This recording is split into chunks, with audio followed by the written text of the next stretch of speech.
Alright, in this video, we study some basic properties of the limits of sequences. Okay, let's start. The first thing we show is that the limit of a sequence, if it exists, is unique. So if this has a limit, so has a limit means it converges. Then if has a limit, then the limit is unique. So what this means is that there are no such thing as two different limits. Okay, so let's prove this. So suppose to prove the uniqueness, we assume there are two limits. Okay, suppose there are two limits.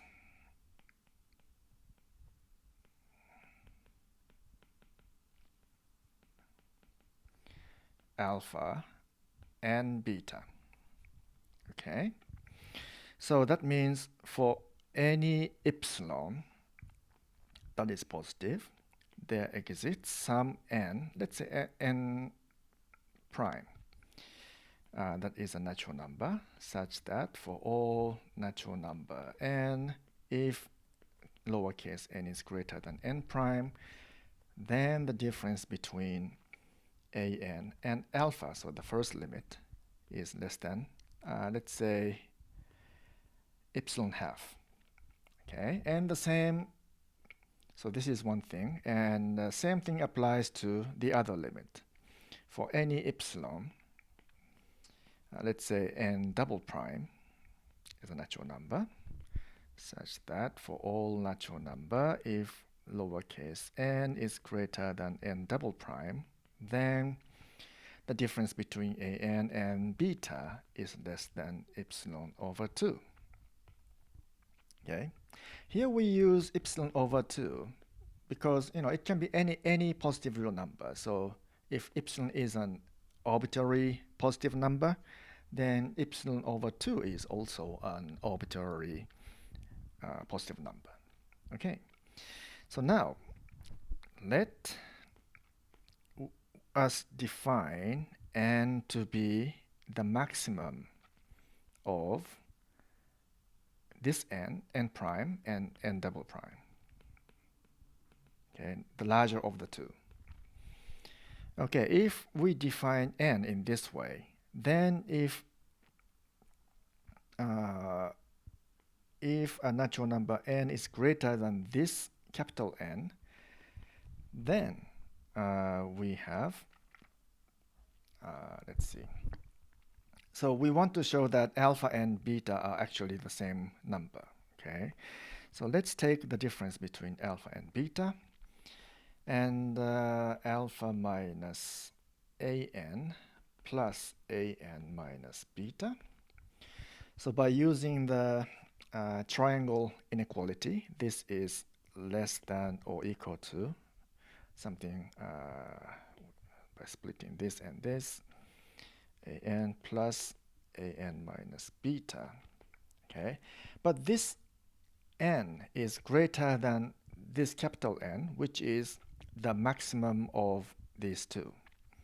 Okay, so that means this lowercase n is larger or greater than or equal to any of these two, n prime or n double prime. So that means each of these terms is less than this.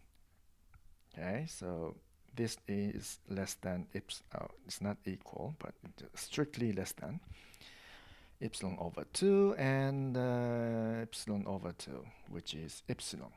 So that means alpha minus beta is less than epsilon. Okay, and epsilon is arbitrary positive real number. So if this holds, so that means for any epsilon, we have alpha minus beta is less than epsilon. Okay, so we have this. So this means alpha and beta are actually equal. Okay, so if there are two limits, these two limits are actually the same thing, same limit. Next, any sequence can be considered as a set of real numbers, right? So we can construe this as just a subset of real numbers, okay? Something like this, which is a subset of real numbers, the set of real numbers. Okay, if we look at a sequence like this, then if this set is bounded above, we say this sequence is bounded above. And if this set is bounded below, then we say this sequence is also bounded below. In case you don't remember what bounded above means, bounded above means the maximum value of this sequence, the value of these terms, is not greater than a certain value. Okay, so it doesn't go beyond some specific value. So that means it's bounded above, and similar for bounded below. Anyway, here's a important thing to know about convergent sequence. If a sequence converges, then it is bounded. So any convergent sequence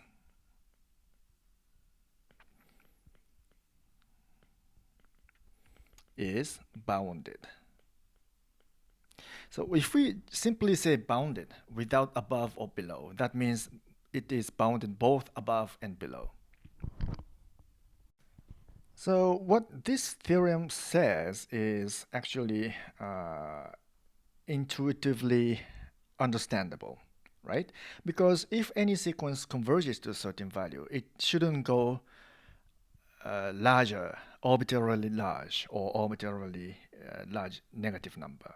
So it should stay within some bounded region of real interval. Anyway, so let's prove this. So we are assuming a sequence that is convergent. So suppose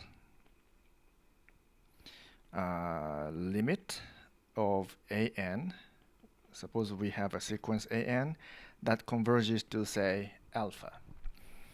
Okay, so that means in particular there is some natural number n such that for all n natural number, if this n is greater than capital N, then the difference between an and alpha is less than, say, 1. Okay, so we usually use epsilon, but this epsilon can be anything. So in particular, we set it to 1 in this case.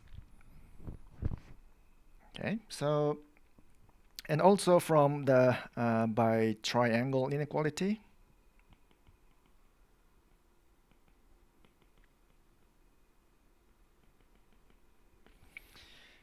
we have, what is it? an absolute value minus alpha absolute value is less than or equal to an minus alpha. But we are assuming this is less than 1. Okay, so from this and this, we have an absolute value is less than alpha absolute value plus 1. So as long as n, this index n, is large enough, so large enough means this, yeah, so this n is greater than this capital N, large enough, then the sequence is bounded.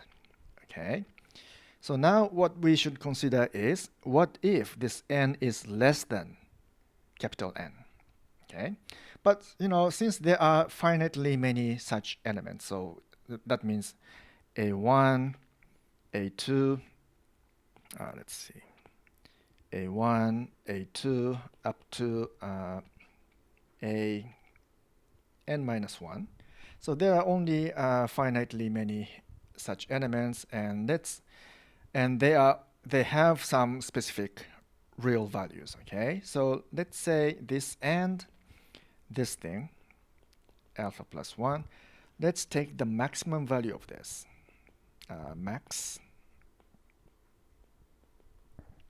Maximum value of this let's say it's define it as m. Okay, so if we define capital M in this way, that means for any natural number, whether it's greater than capital N or not, we have the absolute value of an is less than m, or maybe less than equal to m. Okay, so that means the sequence an is bounded. Therefore, the sequence an is bounded both from above and below. And we are done. Okay, be careful what this theorem says. If a sequence converges, then it is bounded, but it's not vice versa. The converse is not true. Even if a sequence is bounded, it doesn't mean the sequence converges. For example, if we consider this sequence, simple sequence, -1 to the power of n, this is bounded. It's between -1 and 1. However, it doesn't converge, obviously. Next, let's show the following very useful, practically useful theorem that is called squeeze theorem. Squeeze theorem. Okay, so suppose we have three sequences, an and bn and cn, such that for all n, we have an is less than or equal to bn, which is less than or equal to cn. Okay, so we have this inequalities for all natural number n. And limit. So an converges, these are assumptions, an converges to alpha, and this is also the limit of cn. Okay, so cn and an, they converge to the same value alpha. Okay, then the limit of bn is also alpha. If this, then this. Okay, so this makes sense if you visualize this. Let's say n and the values of, let's plot these sequences in a plot. So n is the horizontal axis, so it's 1, 2, 3, and so on, and the value is on the y-axis, okay, the vertical axis.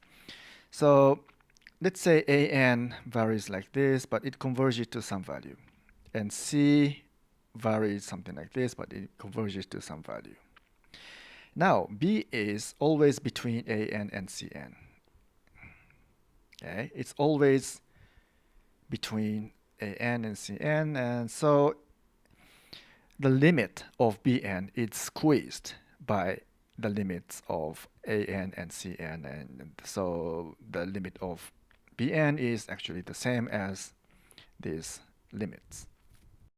Okay, so let's prove this.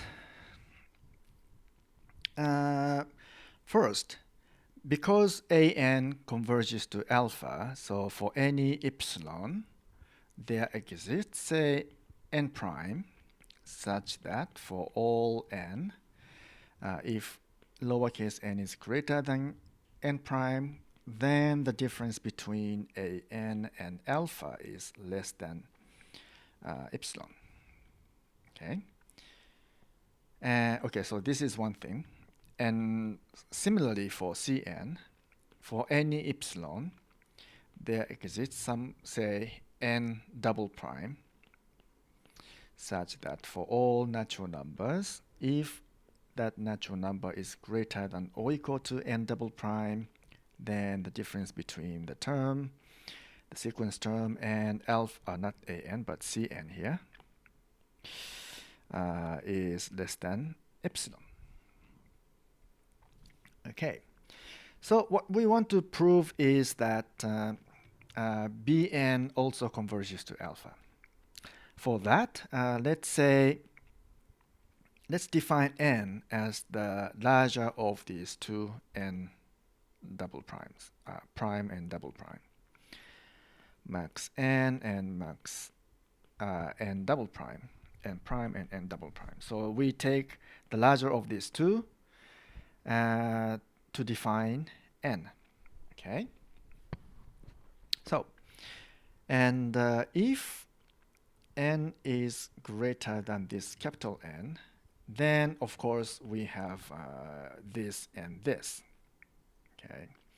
So an minus alpha is less than epsilon, and Cn minus alpha is less than epsilon. Okay. And for this, let's see. So from these two, we have negative epsilon, n minus alpha, positive epsilon, and similarly for Cn and alpha and epsilon. Okay, but from the given condition, so let's see. Let's look at this part. Okay. Negative epsilon is less than an minus alpha, but an is less than or equal to bn, right? So we have this. And from this part, epsilon is less than Cn minus alpha. Cn minus alpha. Cn minus alpha. But Cn is greater than or equal to Bn. So we have this inequality. Okay.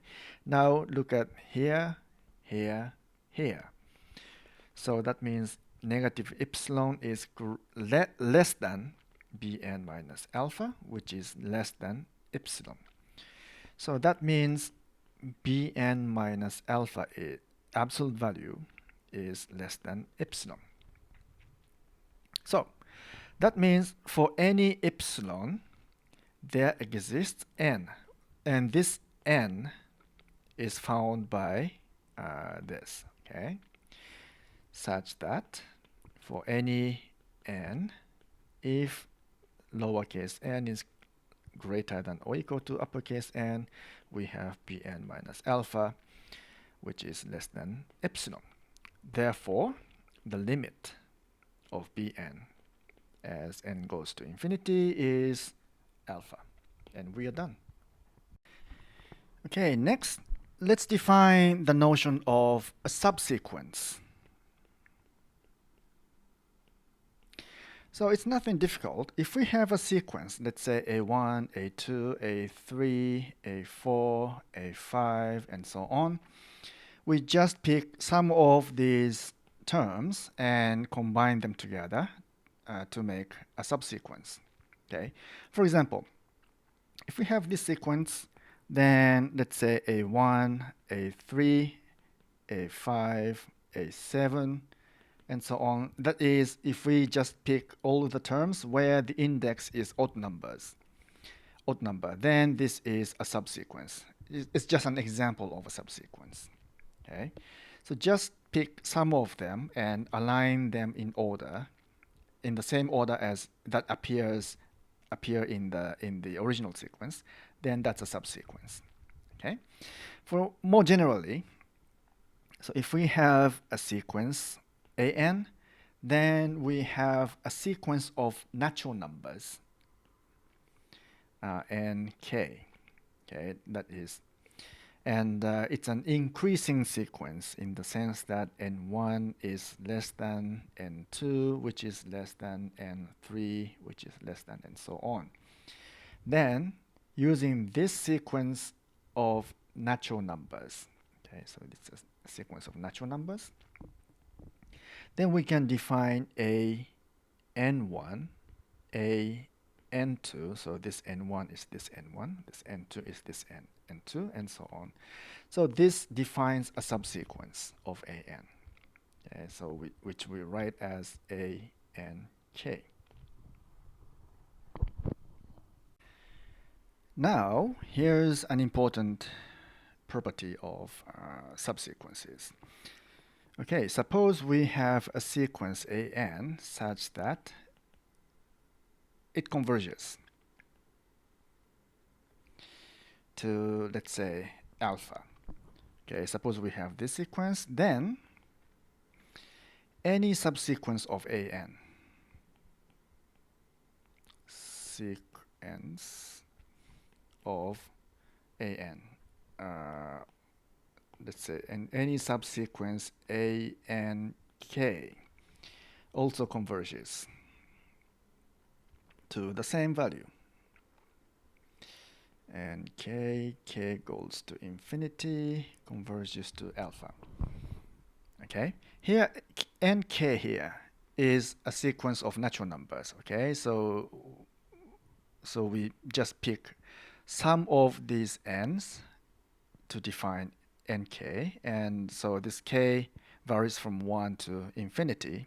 So if k goes to infinity, then the limit of this subsequence is alpha.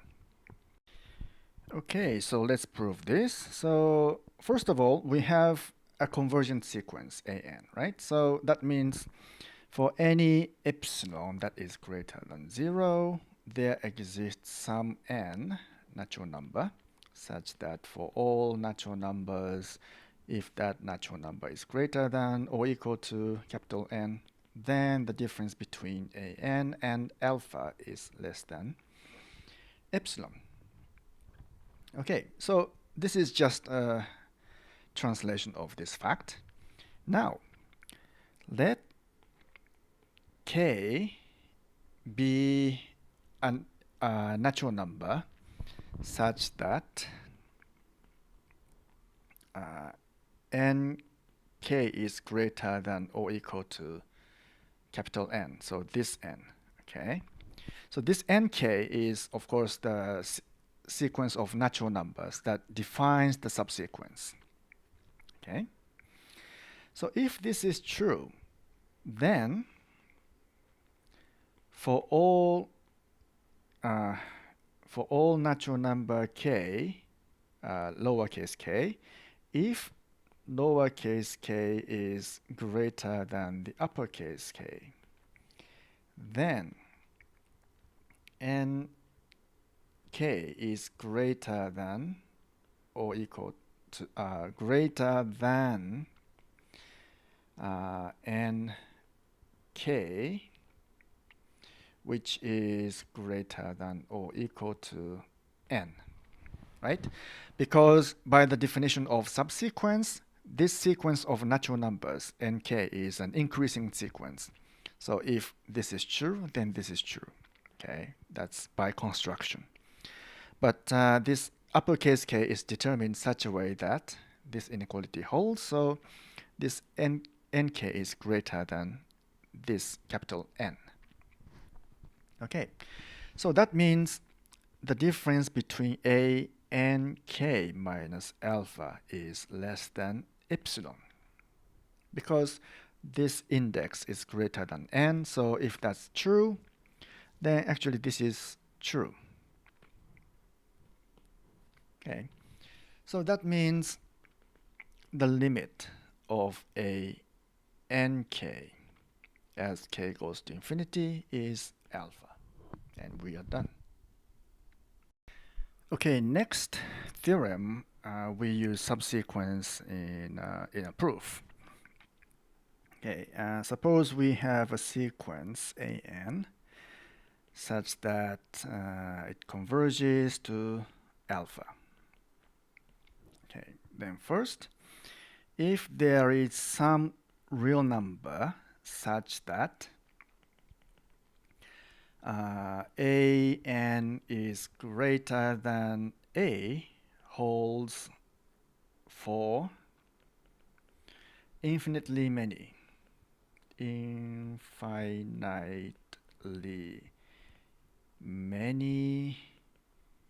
n, then infinitely many n, which is natural number, then this convergent value, alpha is greater than or equal to A. And similarly, if there is a real number A such that an is less than or equal to A for infinitely many n, then alpha is less than or equal to A. For this, we prove only part 1 because part 2 is very similar, so you should try that on your own. Okay, so first, let's define a subsequence from this condition. That is, define a subsequence by this condition. Okay, an, where an is greater than or equal to A. So we pick only those terms that are greater than or equal to A. Okay, so we assume there is some real number here such that this holds for infinitely many n. So that means we can define a subsequence like this. So this subsequence contains infinitely many terms. So it is a subsequence. And by re-indexing these indexes, then we can just consider a new sequence that where each term is greater than or equal to A. So without losing generality,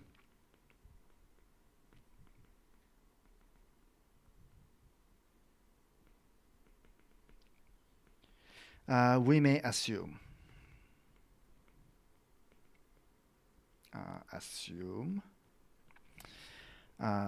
an is greater than or equal to A for all n, natural number. Okay, so we just first define a subsequence, but by re-indexing, we just consider a new sequence where all the terms are greater than or equal to A. And by the previous theorem, we can say that this new sequence also converges to the same alpha. Okay, so this sequence converges to alpha as n goes to infinity. Okay, from this point, we prove by contradiction. Okay, so what we want to prove is that this alpha is greater than or equal to A. So assume the opposite.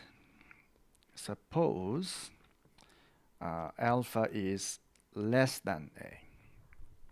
Okay, then let epsilon be A minus alpha, which is positive.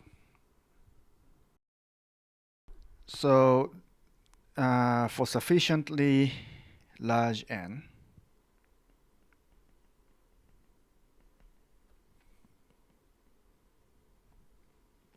we have an minus alpha is less than epsilon, which is A minus alpha. Okay, so in particular, we have an minus, an minus alpha is less than A minus alpha. Okay, so these can be cancelled. So therefore, an is less than A. But by the way how we constructed this sequence, all the terms are greater than or equal to A. But this is a contradiction.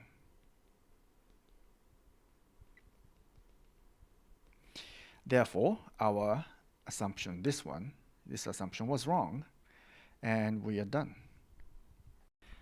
Okay, finally, we show some results about how we can combine limits of two sequences.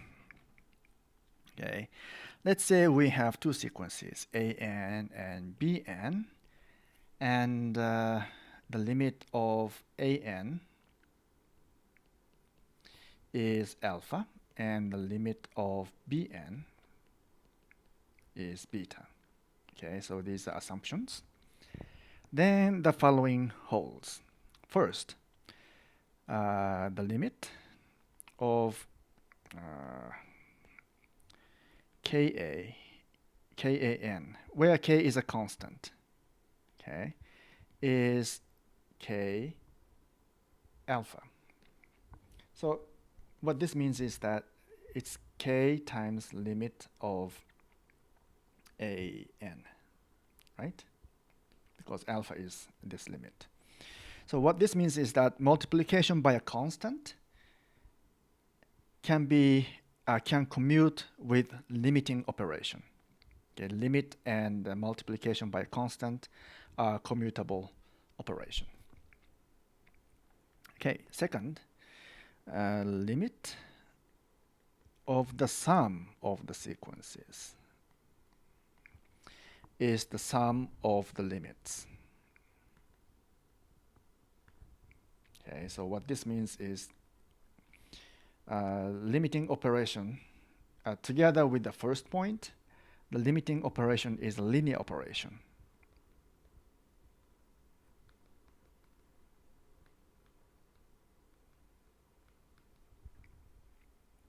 And 3, the limit of the product between two sequences is the product of the limits. And 4th, given that beta is non-zero, the limit of the ratio, quotient, not this one, An over Bn is alpha over beta. Okay, so let's prove these. And first, by assumption, we have these. So that means for any epsilon, let epsilon be any positive real number. So there exists some natural number, let's say n1, such that for all n natural number, if n is greater than or equal to n1, then the difference between an and alpha is less than epsilon. And similarly for the other sequence, there exists some natural number n2, let's say, such that if the index is greater than n2, then the difference between the term bn and beta is less than epsilon. Now we set out to prove these 4 points, but the first one, this one, is actually a special case of the third one, where Bn happens to be a constant sequence. So if Bn is k equal to k for all n, then it reduces to this case. Okay, so we don't prove 1.1 per se, but we just derive it as a corollary to part 3. Anyway, so let's go to point 2. And let's define n as the largest value of n1 and n2. So the largest of these two is n. Okay, so for all n, if n is greater than this n, then the second point here, we want to prove that this converges to alpha plus beta. So let's consider an plus bn minus alpha plus beta. Okay, so this is equal to an minus alpha plus bn minus beta. By using the triangle inequality, this can be split into an minus alpha, absolute value, plus bn minus beta, absolute value. But this n is now greater than either both of n1 and n2, so each term here, so this one is less than epsilon, and this one is also less than epsilon. So that Together they are less than 2 epsilon. But epsilon here is an arbitrary positive real number. So 2 epsilon is also arbitrary. So that means any arbitrary 2 epsilon, if n is large enough, then the difference between this and alpha plus beta is less than that number. Therefore, the limit. Therefore, an plus bn converges to alpha plus beta as n goes to infinity. So this was part 2 and part 3. Now, an and bn are convergent. Therefore, they are also bounded, as we have proved before. So that means there exists some, let's say, real number, positive real number m, such that the absolute value of an is less than or equal to m, and the absolute value of bn is less than or equal to m. We can use just same m. And due to the previous theorem, that means infinitely many n. For infinitely many n, an is less than m. So that means or greater than negative m. Anyway, it's bounded. So that means their limits are also bounded. Okay.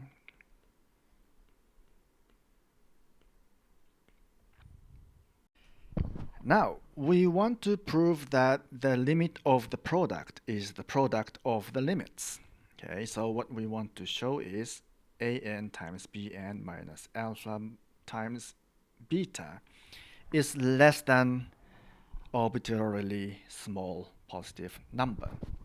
Okay, so this one, let's see, an bn, let's see, an times beta plus an times beta minus alpha beta. So we add and subtract the same term here.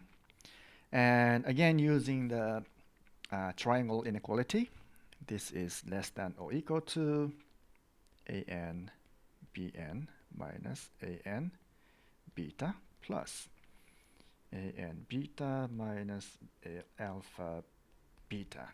Okay, now let's factorize.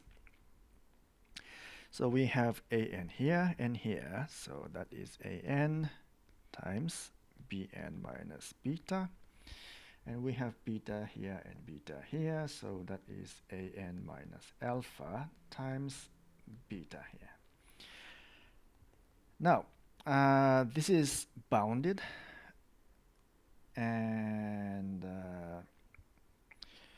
this is bounded, and this is less than epsilon, and this is less than epsilon, if n is large enough. So this is less than m times epsilon plus epsilon times m. So that's 2 epsilon m. But m is just a constant, and epsilon is an arbitrary positive number. So that means this difference can be arbitrarily small if n is large enough. Therefore, an bn converges to alpha beta as n goes to infinity. Okay, lastly, for part 4, it can be also reduced to part 3. Okay, so an over bn is just an times 1 over bn. So it suffices to prove that 1 over bn converges to 1 over beta. So if we can prove this, then we are done. So before giving the formal proof, let's see how we can do this, how we can prove this. So we want to prove this, so we want to show that 1 over bn minus 1 over beta is less than some arbitrary small number. That's what we need. So let's calculate this one first. So beta minus bn over bn beta. Okay, so this should be less than some small value. And but we know that this numerator is less than epsilon. Okay, so let's see. Beta minus bn and bn beta is less than epsilon over bn times beta. Okay, so we need to do something about this denominator. So here the nuisance factor is this bn, because beta is just a constant, but bn varies with n. So let's consider bn and beta, and it should be less than some constant. Okay, so let's see what we can do. That's 1 over beta less than cbn. And so bn absolute value should be greater than something like this. Okay, but anyway, c is just some constant and beta is some constant. So what we need to show is that for some sufficiently large n, the absolute value of bn should be greater than some constant. That's what we need to show. Okay, now we want to find this constant. So that for this, since bn converges to beta, we have this.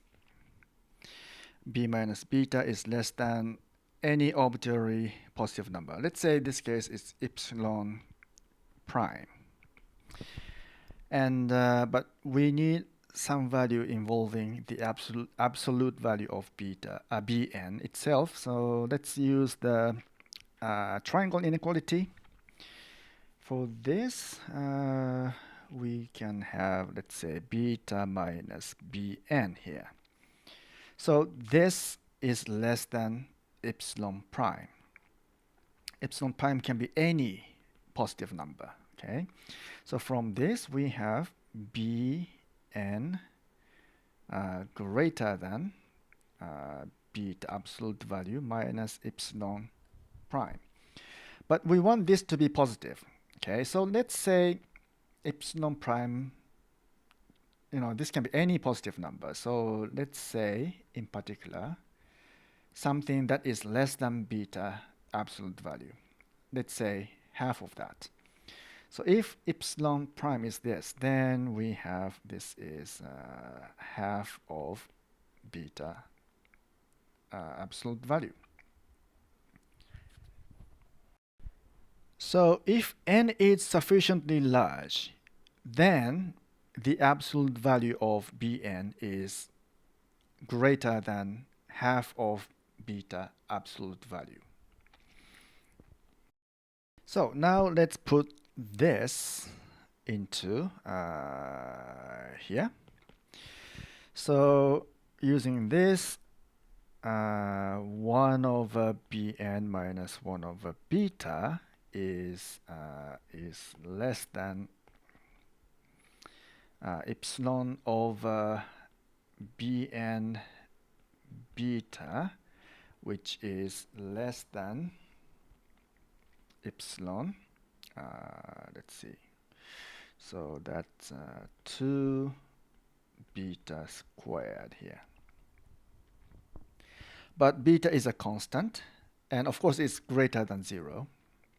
And epsilon is any arbitrary positive number. So that means this difference can be arbitrarily small.